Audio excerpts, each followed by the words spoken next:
Welcome back to another Five Nights at Freddy's theory, and today we escape the Pizzaplex in order to figure out, are there two Gregorys? No, I'm not going crazy. Well, any more than normal, I guess. And this isn't some late April Fool's prank. I genuinely believe that Escape the Pizzaplex is trying to tell us that there is a second Gregory. Now, real quick, I've been seeing a lot of people say that this is not a good book and it doesn't have any lore relevance to the story. And I would disagree. While it's definitely not The Week Before,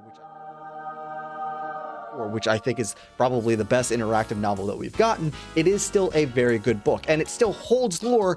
It's just not giving us the lore that we all wanted it to give us. Like, all the different pathways and endings that we get in this book are very similar to one another. None of them are like Return to the Pit, where we get the Avengers route, or the ability to save the missing children before the missing children's incident even occurs, or even The Week Before, where you get to go back a sixth night and uncover more of the mystery. No, they all lead to basically just Cassie leaving the Pizzaplex on night 5, and that's it.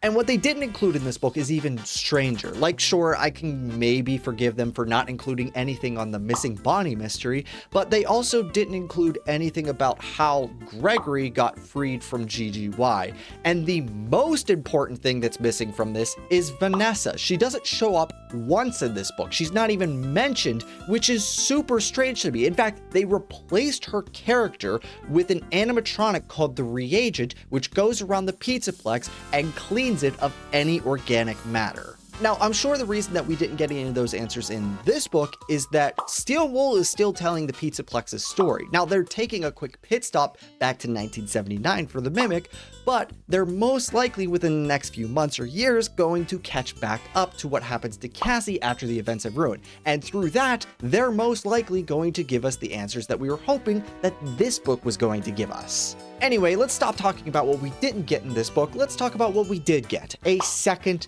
Gregory. Now, I found the second Gregory on night 4. That's the night that Cassie spends the entire day at the Pizzaplex because the Reagent gassed her the night before. And then she tries to escape the Pizzaplex using Roxy, and that's whenever she finds Gregory and Freddy fighting.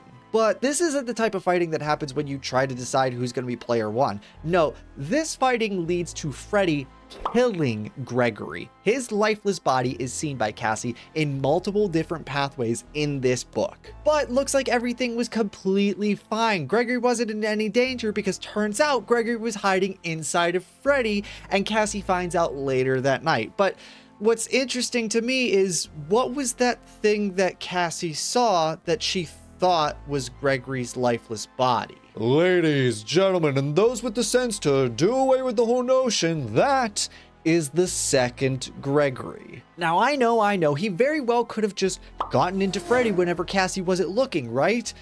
Not exactly, because each path seems to show a different way of how Cassie finds Gregory and Freddy fighting. And in one of these paths in particular, Cassie hardly takes her eye off of Freddy after the event. She specifically notes that she's watching Freddy as he's stomping around Gregory's lifeless body on the ground. And the only reason she takes her eye off is because Roxy accidentally knocks her backpack off of her body, which instantly gets Freddy's attention, and she has to make a split-second decision on what she needs to do. Is she going to try and run away, or is she going to try and have Roxy fight Freddy? But maybe I'm just reading too far into it, right? I mean, obviously, we're not supposed to find two Gregorys in the Pizzaplex. That would be crazy. I mean, the other two books had mistakes in them, so this must be this book's mistake. Finding a second Gregory in the book is just not intended. Obviously, Gregory is trying to prank Cassie and lures her into the prank, and then whenever he notices that she's close enough, he then commits the prank. But that's another thing. How exactly does Gregory know that Cassie is coming? Because he doesn't have the Fazwatch at this point. He gets that at the beginning of Security Breach, so he can't connect to the cameras in order to see that Cassie is coming, and Cassie notes that she can't hear Freddy and Gregory arguing, so it would make sense that Gregory couldn't hear Cassie and Roxy coming while they're arguing with one another. How is Gregory supposed to know that he's supposed to be committing the prank at this exact moment? And then I remembered what happened on night 2 in the book. That's the night that Gregory decides that he wants to play hide and seek with Cassie and Monty. And Monty starts acting really funny. He starts twitching, he starts sparking, and he starts attacking. Now, for every other night in this book, something like this happening wouldn't matter. We know that Gregory is involved with pretty much everything that's happening in the Pizzaplex, including the reagent, because in the secret ending, we find Gregory hiding outside the Pizzaplex, waiting to ask Cassie what game she wants to play tomorrow night. But this is different because in night 2, Gregory doesn't know why Monty is acting weird. And Cassie says, oh, well, maybe he's just lying, but she says that he has a very sincere face and he genuinely doesn't look like he knows what's wrong. And it's not like this whole Monty acting suspicious thing leads to anything later in the book. Monty doesn't even come back after night 2, and it's not like there's some secret bad that's been hiding under the Pizzaplex that Cassie finds in this book. No, there's no glitch trap, there's no burn trap, there's no mimic, there's no nothing. It's just Gregory acting bad and the reagent, which is programmed to do its job. So why exactly does Gregory not know what is wrong with Monty? Well, I think it's because Gregory didn't reprogram Monty.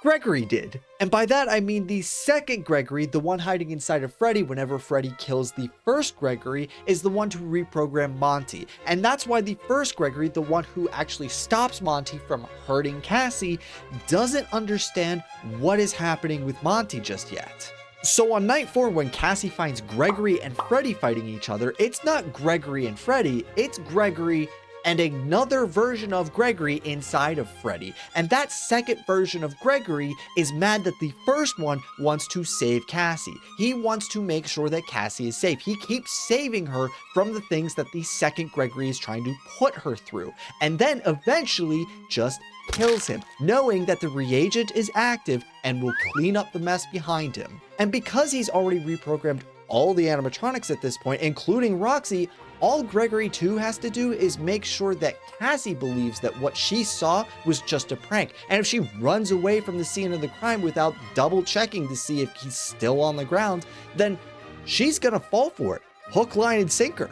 And that is exactly what happens most of the time. There are times where you can try to escape the Pizzaplex early, but the reagent gets to you before you can escape. And there is a path where you can try and tell Roxy to fight Freddy for you in order to defend yourself, but you have to have the special claws that you can get from Monty's room, and in order to do that, you need to be going down the secret path, and I don't think the secret path in this book is canon. But even if the secret ending is the canon one, Cassie still runs away from the scene of the crime. In all the other endings, she runs away immediately in order to try and get away from Freddy. But in this one in particular, she sticks around just long enough in order to figure out that it's a prank. And when she does, she starts crying and running away, which means that she's not there in order to investigate the scene, which means that the reagent can come in afterwards and clean up the old Gregory body lying on the ground.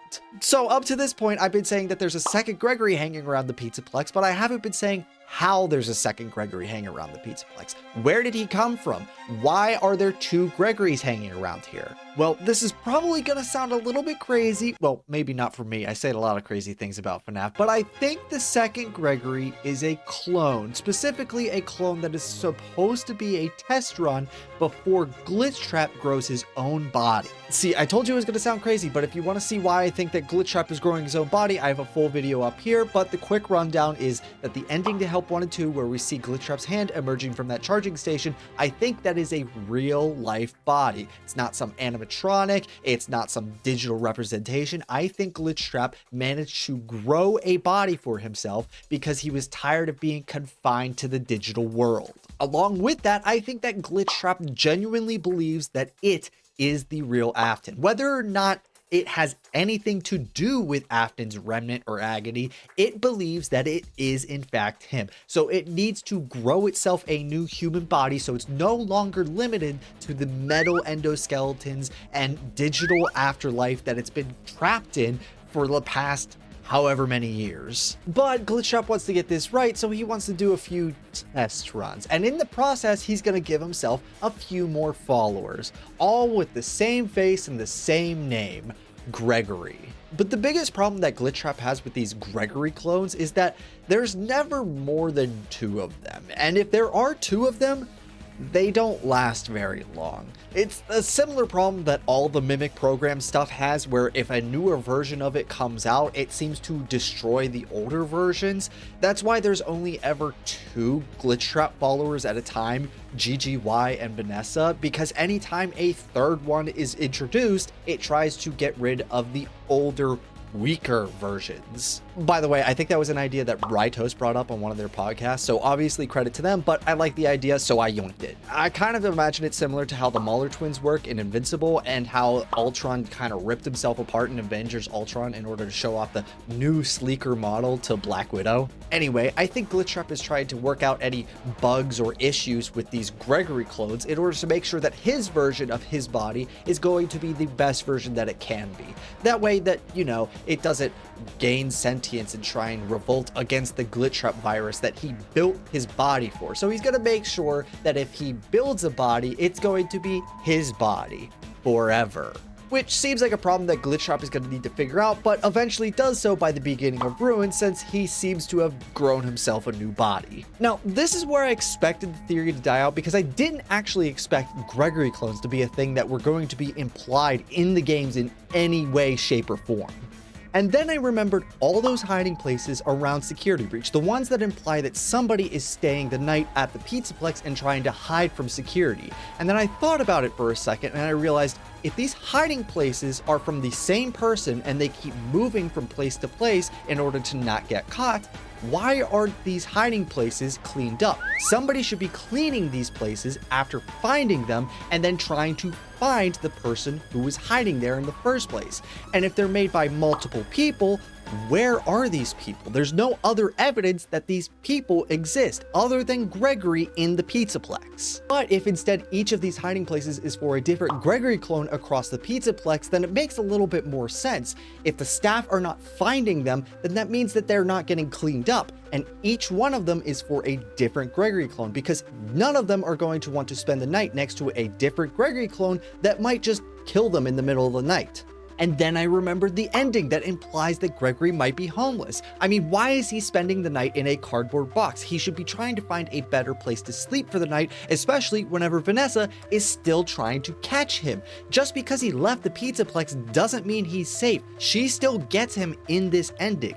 Now, a lot of people seem to think that Gregory is homeless here because under the effects of GGY, he kills his own parents, which could still be possible, but if instead Gregory is a clone of a real kid who went to the Pizzaplex, then he might not have a home to go to because, well, the original Gregory never left home. He doesn't have a home to go to because if he barged into that house, there's already a Gregory there, and the parents would freak out because there's 2 of their own kid. Or if instead he is completely Pizzaplex grown, there is no kid that they stole DNA from in order to grow Gregory, then once again, he doesn't have a home to go to. He just has to hope that if he hides in some alley, Vanny does not find him.